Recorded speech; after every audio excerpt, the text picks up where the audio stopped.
ഞാനൊരു കഥ പറയട്ടെ. 121 വർഷം പഴക്കമുള്ള കാലത്തിൻ്റെ എല്ലാ പരീക്ഷണങ്ങളും നേരിട്ട ഒരു മോട്ടോർ സൈക്കിളിൻ്റെ കഥ. പലതവണ അടച്ചുപൂട്ടിൻ്റെ വക്കിൽ നിന്നും ഒരു ഫിനിക്സ് വശിയിലെ പറന്നുയർന്ന റോയൽ എൻഫീൽഡിൻ്റെ കഥ.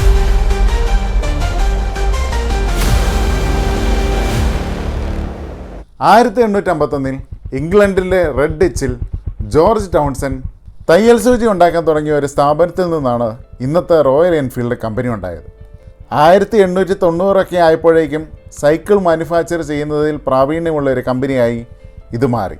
അങ്ങനെ ടൗൺസൺ സൈക്കിൾസ് ഇംഗ്ലണ്ടിലെ നിരത്തുകളിൽ എത്തിത്തുടങ്ങി. എന്നാൽ സാമ്പത്തിക പ്രതിസന്ധി മൂലം പിന്നീട് ജോർജ് ടൗൺസെൻഡിൽ നിന്നും കമ്പനി ആൽബർട്ട് എഡിയും റോബർട്ട് വാക്കർ സ്മിത്തും ഏറ്റെടുത്തു. 1892 ഇംഗ്ലണ്ടിലെ എൻഫീൽഡ് എന്ന ടൗണിൽ സ്ഥിതി ചെയ്യുന്ന ബ്രിട്ടീഷ് ഗവൺമെൻറ്റിൻ്റെ തോക്കുകൾ ഉണ്ടാകുന്ന ഫാക്ടറിയായ റോയൽ സ്മോൾ ആംസ് ഫാക്ടറിയിൽ നിന്നും തോക്കിന് ആവശ്യമായ പാർട്സ് ഉണ്ടാക്കാനുള്ള ഒരു വമ്പൻ കോൺട്രാക്ട് എഡിങ് മാനുഫാക്ചറിംഗ് യൂണിറ്റിന് കിട്ടി. അന്ന് അത് ആഘോഷിക്കാനായി ആ സമയത്ത് അവർ പുറത്തിറക്കിയിരുന്ന സൈക്കിളിന് എൻഫീൽഡ് എന്നൊരു പേരും നൽകി. ഈ സൈക്കിൾ കൂടുതൽ മാർക്കറ്റ് ചെയ്യുന്നതിന് ദ എൻഫീൽഡ് മാനുഫാക്ചറിംഗ് ലിമിറ്റഡ് എന്ന പുതിയൊരു കമ്പനി അവർ രൂപീകരിച്ചു. 1893 റോയൽ സ്മോൾ ആംസ് ഫാക്ടറിയുടെ പേരിൽ നിന്നും റോയൽ കൊടിയെടുത്ത് റോയൽ എൻഫീൽഡ് എന്നവർ പുനർനാമം നൽകി. ഇത് കൂടാണ്ട് റോയൽ എൻഫീൽഡിൻ്റെ ഐക്കോണിക് സ്റ്റേറ്റ്മെൻറ്റായ മേഡ് ലൈക്ക് ഗൺ എന്ന സ്ലോഗനും അവർ കൂട്ടിച്ചേർത്തു. 1898 റോയൽ എൻഫീൽഡിൻ്റെ ആദ്യ വാഹനമായ 4 ചക്രമുള്ള ക്വാർട്ടറി സൈക്കിൾ അവർ വിപണിയിലെത്തിച്ചു. പിന്നീട് 3 ചക്രമുള്ള ഒരു ട്രൈ സൈക്കിളും ഇതിന് പിന്നാലെ എത്തി. 1901 റോയൽ എൻഫീൽഡ് അവരുടെ 2 ചക്രമുള്ള മോട്ടോർ പിടിപ്പിച്ച സൈക്കിൾ ആദ്യമായി മാർക്കറ്റിലെത്തിച്ചത്. 1.5 HP ഉള്ള എഞ്ചിനായിരുന്നു അവർ അന്ന് ആ സൈക്കിൾ ഉപയോഗിച്ചിരുന്നത്. നമ്മൾ ഇന്ന് കാണുന്ന ബുള്ളറ്റിൻ്റെ ആദ്യ മോഡലായി ഇത് കണക്കാക്കാം. 1903 റോയൽ എൻഫീൽഡ് കാർ മാനുഫാക്ചറിങ്ങിലേക്ക് വഴിതിരിഞ്ഞെങ്കിലും 1906 അവർ മോട്ടോർ സൈക്കിളിലേക്ക് തന്നെ തിരിച്ചു വന്നു. രണ്ടാം ലോക മഹായുദ്ധകാലത്ത് ബ്രിട്ടീഷ് ഇന്ത്യൻ ആർമിക്ക് വേണ്ടി റോയൽ എൻഫീൽഡ് നിരവധി മോട്ടോർ സൈക്കിൾ നിർമ്മിച്ചു നൽകി. അന്ന് പാരച്യൂട്ടിൽ ഇറക്കിയിരുന്ന ഈ മോട്ടോർ സൈക്കിളുകളെ ഫ്ലൈയിങ് ഫ്ലീ എന്നാണ് അവർ വിളിച്ചിരുന്നത്. ഏത് വഴിയിലൂടെയും അന്നത്തെ സാഹചര്യത്തിൽ 65 കിലോമീറ്റർ വേഗത്തിൽ പാഞ്ഞു പോകാൻ ഈ ഫ്ലൈയിങ് ഫ്ലീ മോട്ടോർ സൈക്കിളുകൾക്കാവുമായിരുന്നു. അന്ന് ആ യുദ്ധം വിജയിക്കാൻ ഒരു നിർണായക ഘടകമായി നിന്ന ഈ മോട്ടോർ സൈക്കിളിന് നിരവധി ആരാധകർ പിന്നീട് ലോകമെങ്ങും ഉണ്ടാവുകയും ലോകശ്രദ്ധ പിടിച്ചുപറ്റുകയും ചെയ്തിരുന്നു. യുദ്ധത്തിന് ശേഷം റോയൽ എൻഫീൽഡ് ഈ മോഡലുകൾ മോഡിഫൈ ചെയ്ത് പൊതുജനങ്ങൾക്ക് വാങ്ങിക്കാൻ വിപണിയിലെത്തിച്ചു. ഇവയിൽ ചില മോഡലുകൾ മദ്രാസ് മോട്ടോർ കമ്പനി ഇന്ത്യയിലേക്കും ഇറക്കുമതി ചെയ്തിരുന്നു.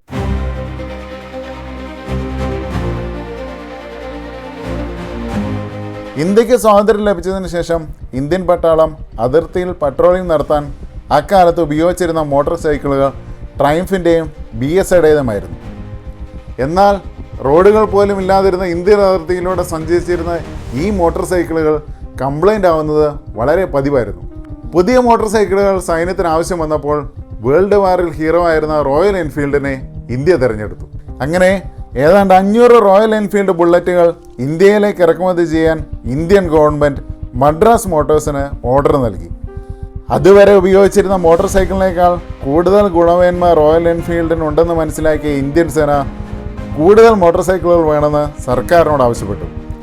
എന്നാൽ ഇറക്കുമതി ചെയ്യുന്നതിന് പകരം ഈ മോട്ടോർ സൈക്കിളുകൾ തദ്ദേശീയമായി നിർമ്മിക്കാൻ അന്നത്തെ ഇന്ത്യൻ ഗവൺമെൻറ് തീരുമാനിച്ചു. 1955 എൻഫീൽഡ് ഇന്ത്യയിൽ സ്ഥാപിതമാകുകയും മദ്രാസിനടുത്തുള്ള തിരുവട്ടിയൂരിൽ അവരുടെ ആദ്യത്തെ പ്ലാന്റും സ്ഥാപിച്ചു. അക്കാലത്ത് ഇന്ത്യൻ സേനയ്ക്കും പോലീസിനും നൽകിയിരുന്ന എല്ലാ ബുള്ളറ്റുകളും നിർമ്മിച്ചിരുന്നത് ഈ പ്ലാന്റിൽ നിന്നുമായിരുന്നു.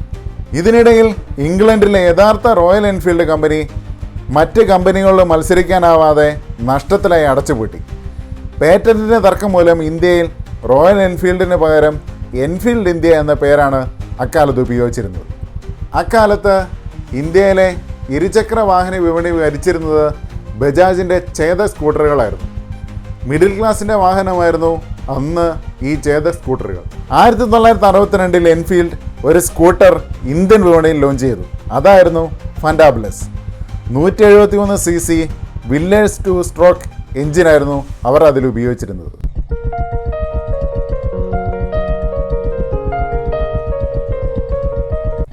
1990 തുടക്കത്തോടെ ഇന്ത്യയിൽ ഉദാരവൽക്കരണത്തിൻ്റെ ഭാഗമായി വിദേശ കമ്പനികളുമായി സംയുക്ത സംരംഭങ്ങൾ ആരംഭിക്കാമെന്നായതോടെ ഇന്ത്യൻ മാർക്കറ്റിലേക്ക് നിരവധി വിദേശ കമ്പനികൾ അവരുടെ മോട്ടോർ സൈക്കിളുമായി എത്തി.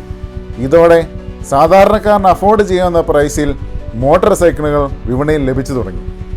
എന്നാൽ അപ്പോഴും എൻഫീൽഡ് ഇന്ത്യൻ വിപണിയിൽ വന്ന മാറ്റങ്ങൾക്കനുസരിച്ച് മാറാൻ തയ്യാറായില്ല.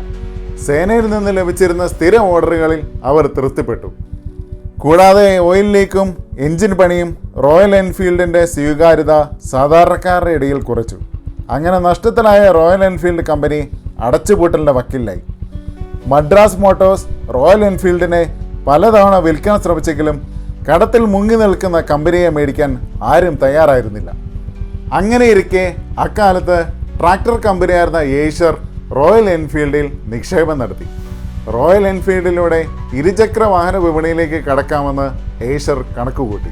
നഷ്ടത്തിൽ നിന്ന് എൻഫീൽഡിനെ കരകയറ്റാൻ ഏഷ്യർ പല മാറ്റങ്ങളും കമ്പനിയിൽ കൊണ്ടുവന്നു. എൻഫീൽഡിൻ്റെ ജനപ്രീതി ഉണ്ടായിരുന്ന മോഡലുകൾ ഒഴിച്ച് ബാക്കിയെല്ലാം അവർ ഡിസ്കണ്ടിന്യൂ ചെയ്തു.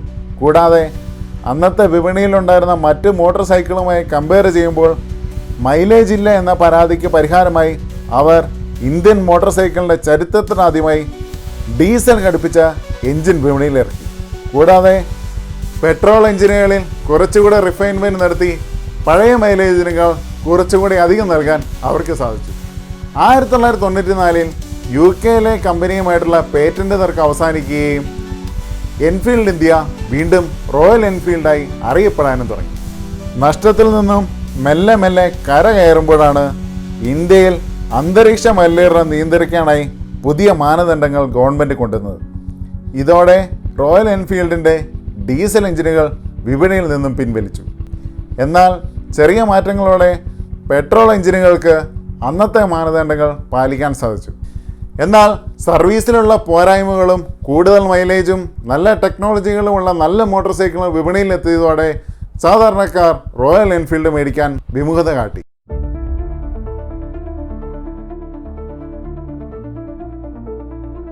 ഇന്ത്യയിലെ റോയൽ എൻഫീൽഡ് അങ്ങനെ അടച്ചുപൂട്ടലിന്റെ വക്കിൽ നിൽക്കുമ്പോൾ ബുള്ളറ്റ് എന്ന വാഹനത്തിന്റെ രക്ഷകനായി അവൻ വന്നു.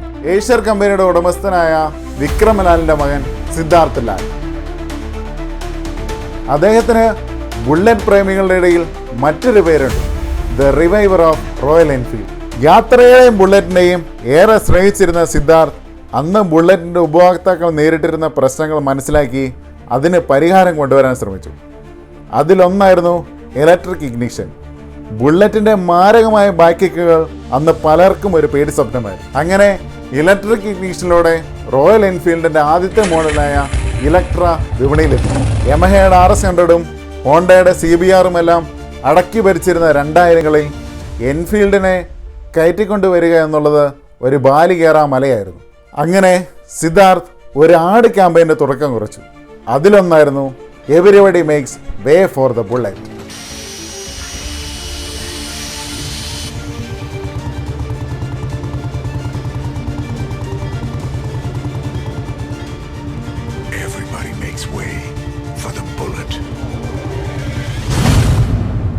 ഇതുകൂടാണ്ട് മൈലേജിന് കൂടുതൽ പ്രാധാന്യം നൽകിയിരുന്ന അക്കാലത്ത് വ്യക്തിത്വത്തിന് പ്രാധാന്യം നൽകുന്ന ആളുകളിലേക്ക് റോയൽ എൻഫീൽഡിനെ എത്തിക്കാൻ സിദ്ധാർത്ഥ് ശ്രമിച്ചു. രാജ്യം കാക്കുന്ന സൈനികരോടുള്ള നമ്മുടെ ഇന്ത്യക്കാരുടെ ഇമോഷനെ കണക്ട് ചെയ്തുകൊണ്ട് പലപ്പോഴും ബുള്ളറ്റ് പരസ്യങ്ങൾ ഇറക്കി. ഇതിലൂടെ പ്രത്യേകിച്ച് യുവാക്കളുമായി കണക്ട് ചെയ്യാൻ റോയൽ എൻഫീൽഡിന് സാധിച്ചു. ഇത് കൂടാണ്ട് വണ്ടിയുടെ എഞ്ചിനിലും സിദ്ധാർത്ഥ് പല മാറ്റങ്ങൾ വരുത്തി. പഴയ കാസ്റ്റ് അയൺ എഞ്ചിനുകൾ ഒഴിവാക്കി അലുമിനിയത്തിൻ്റെ എഞ്ചിനുകൾ അദ്ദേഹം കൊണ്ടുവന്നു. 2008 മാർക്കറ്റിലെത്തിയ എൻഫീൽഡിൻ്റെ ക്ലാസിക് മോഡലിലൂടെയാണ് ബുള്ളറ്റിൻ്റെ പുതിയ എഞ്ചിനായ UCE അഥവാ യൂണിറ്റ് കൺസ്ട്രക്ഷൻ എഞ്ചിൻ അവതരിപ്പിച്ചത്. ബുള്ളറ്റിൻ്റെ ഹൃദയമിടിപ്പായ ആ സൗണ്ട് നിലനിർത്താൻ ഈ പുതിയ എഞ്ചിനുകളും റോയൽ എൻഫീൽഡ് പരമാവധി ശ്രമിച്ചു. സിദ്ധാർത്ഥ് കൊണ്ടുവന്ന മറ്റൊരു മാറ്റമാണ് റോയൽ എൻഫീൽഡ് നേരിട്ട് നടത്തുന്ന കമ്പനി ഷോറൂമുകൾ. തുടക്കത്തിൽ ചെന്നൈയിലും ജയ്പൂരിലും തുടങ്ങിയ ഈ ഷോറൂമുകൾ ഇന്ന് ലോകമെങ്ങും വ്യാപിച്ചിരിക്കുകയാണ്. അക്കാലത്ത് ഇന്ത്യൻ വിപണിയിൽ സ്പോർട്സ് ബൈക്കുകൾക്ക് പ്രിയമേറി വന്നു. എന്നാൽ ഈ സ്പോർട്സ് ബൈക്കുകളുടെ വർദ്ധിച്ച വില റോയൽ എൻഫീൽഡിന് കൂടുതൽ സ്വീകാര്യത നൽകാൻ സാധിച്ചു. ഇതിനിടയിൽ ബുള്ളറ്റിൻ്റെ സ്ഥാനം പിടിച്ചെടുക്കാൻ പല ബ്രാൻഡുകളും ശ്രമിച്ചു. ഇതിലൊന്നായിരുന്നു ബജാജ് അവരുടെ മോഡലായ ഡോമിനാറിന് വേണ്ടി ഹാത്തി മത് പാലോ എന്നൊരു ആഡ് ക്യാമ്പയിനുമായി വന്നത്.